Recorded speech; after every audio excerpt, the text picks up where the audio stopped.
মা বাবাকে প্রণাম করে 3 দিন, বছরে 1 দিন, জীবনে 2 দিন। জীবনে 2 দিন কবে?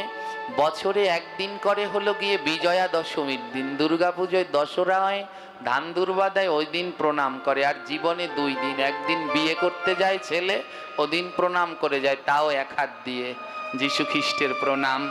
আর দ্বিতীয় যেদিন বাবা মা মরে যায় ওই দিন আরেকবার করে। এই 5টা আঙুল কি জানেন? ঘরের মধ্যে সবার আগে গোবিন্দ সেবা করারও আগে আরেকজনের সেবা করতে হয়। কার সেবা জানেন? কার সেবা? কৃষ্ণের সেবা করার আগে আগে আরেকজনের সেবা করতে হয়। নিতাই গৌর পঞ্চতত্ত্ব। গৃহের মধ্যে সবার আগে দরকার কি? পঞ্চতত্ত্ব। রাধা কৃষ্ণের ছবি রাখলে হবে না, সবার আগে থাকতে হবে পঞ্চতত্ত্ব। এই যে একটু আগে আসার সময় এক বাড়িতে ভুল দেখলাম, পঞ্চতত্ত্ব থাকবে সবার আগে, উনি প্রথম। কারণ যদি গৌর না আইতো কেমনে হইতো, কেমনে ধরিতাম দে, রাধার মহিমা প্রেম রস সীমা জগতে জানাইতো।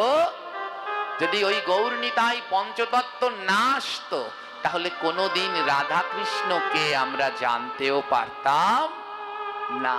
তাই সবার আগে দরকার পঞ্চতত্ত্ব। পঞ্চতত্ত্ব চেনেন তো? ওই যে সবার ঘরে আছে পঞ্চতত্ত্বের ছবি আছে। পঞ্চতত্ত্ব না থাকলে কিন্তু কোনোদিন কৃষ্ণ পূজা, কালী পূজা যা করেন কোনোটা হবে না। নাম যদি কৃষ্ণ হয় তাহলে করতালি হলেন রাধা। তাই নাম করবার সময় কি করতে হয়? হাত দুটো গুটিয়ে রাখা যাবে, করতালি দিতে হবে। হ্যাঁ, করতালি দিয়ে নাম করলে আমার প্রভু বড় খুশি হয়। ভগবান বললেন, আর কিছু পারো আর না পারো, 10 5 সবে মিলে প্রতি সন্ধ্যা কালে করতালি দিয়ে কীর্তন করো হরি হরি বলে। বলে আর কিছু পারো আর না পারো, সন্ধ্যাকালে একটু করতালি দিয়ে কীর্তন করো, দেখবে আমার গোবিন্দ বড় সন্ত। বলে এটুকুই শুধু?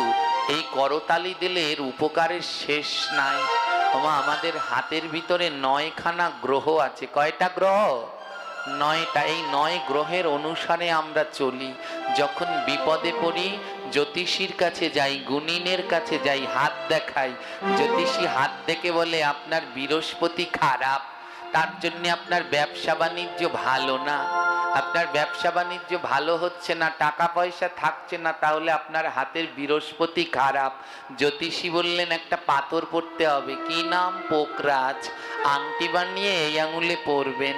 একটা পোকরাজ পাথর কিনতে 1 লাখ টাকা লাগবে। আপনার কারো সাথে মিলমিশ হচ্ছে না, মেয়ে বিয়ে দিয়েছেন, ঝগড়ার জ্বালায় ও মেয়ে আর থাকতে পারছে না, জ্যোতিষীর কাছে নিয়ে গেলেন, বললেন মঙ্গলের দোষ আছে, একটা পাথর পড়তে হবে। নাম কি? বলে রক্ত প্রবল, 50-60 হাজার টাকা লাগবে। আপনি অনেক টাকা পয়সা করছেন, ঘর বাড়িও তুলতে পারছেন না, জায়গা জমিও কিনতে পারছেন না, জ্যোতিষীর কাছে গেলেন, বলে বুধ ভালো না, একটা পাথর পড়তে হবে। নাম কি? পান না। হ্যাঁ, 30-40 হাজার টাকা লাগবে। আর আমার ভগবান বললেন কোনো পাথর লাগবে না, কোনো কবচ লাগবে না, কোনো তাবিজ লাগবে না, প্রতিদিন সকাল সন্ধ্যা 2 বেলা করতালি দিয়ে নাম করো, হাতের সব খারাপ রেখা দূর হয়ে যাবে, হাতে কোনো অশুভ থাকবে না, না না থাকবে না।